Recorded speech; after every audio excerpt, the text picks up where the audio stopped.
Chapter 1. Arriving. Yep, one baggage. To Fukuoka.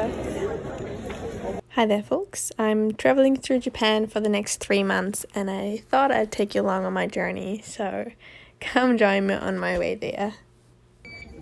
Kia. Do you need my boarding pass first? And my passport? Yep. To get to Japan, we're taking a plane from Auckland to Singapore and then Fukuoka. We're in a luxury airplane in New Zealand, and we're having paneer and kiwi cake, and I don't really know what that is, and cheese.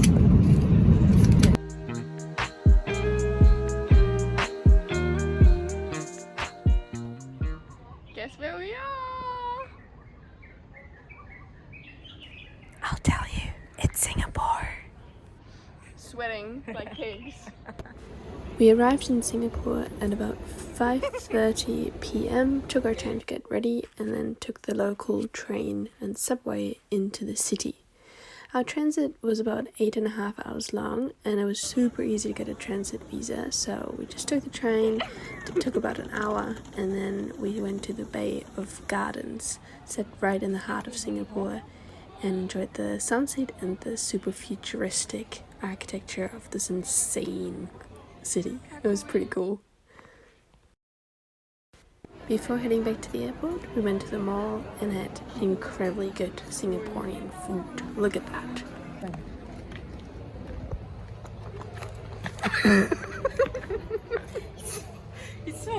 On our way back, we had a beautiful example of now being now, and at that point it was about 3:30 a.m. in New Zealand time, so we were pretty knackered, having been awake for about 21 hours on end.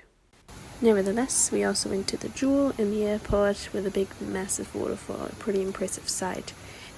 And then it was time for us to board our second flight to Japan. Oh yeah! During this flight we did not sit next to each other, but I got about 2 hours of sleep and tried for the rest before landing.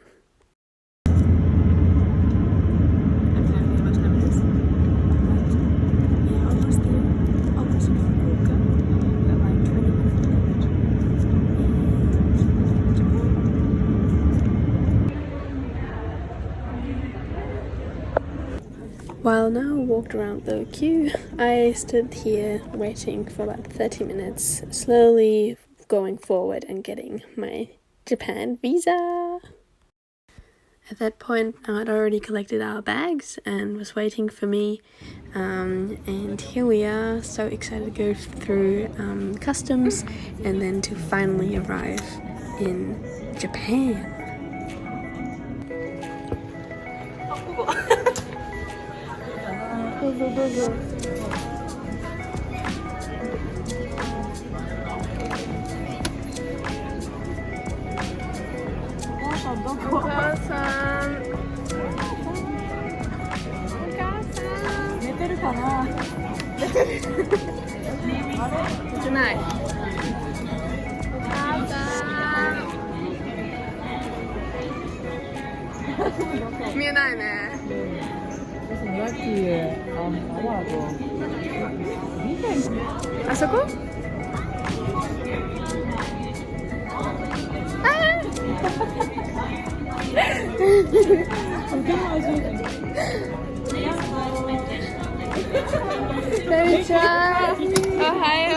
Nao's mum Mayumi was waiting for us at the airport, and I met her for the first time, and then Nao's friend Michi came as well, which brings us to the second part of the video, a full first day in Fukuoka. So on our subway to the city, let me just introduce you to Michi. She is just such a beautiful little heart, and she just came to the airport to spend the day with me while Nao was busy doing her driver's license and showing me around, and I'd never met her before. Our first stop was this temple or shrine, still don't really know the difference and never really knew the name of this one here, but it was beautiful and had the very typical Fukuokan landscape around it.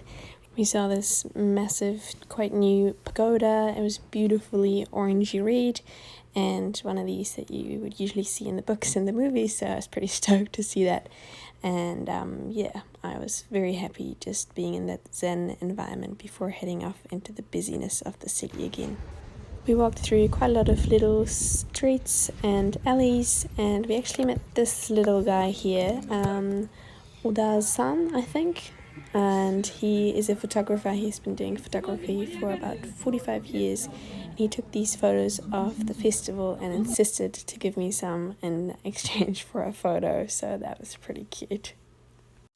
Next up was the Kushida Jinja, a shrine in the heart of Fukuoka. That was probably my favorite shrine we had seen today, and Michi taught me this the procedure of cleaning yourself, cleaning your hands and your mouth before going in.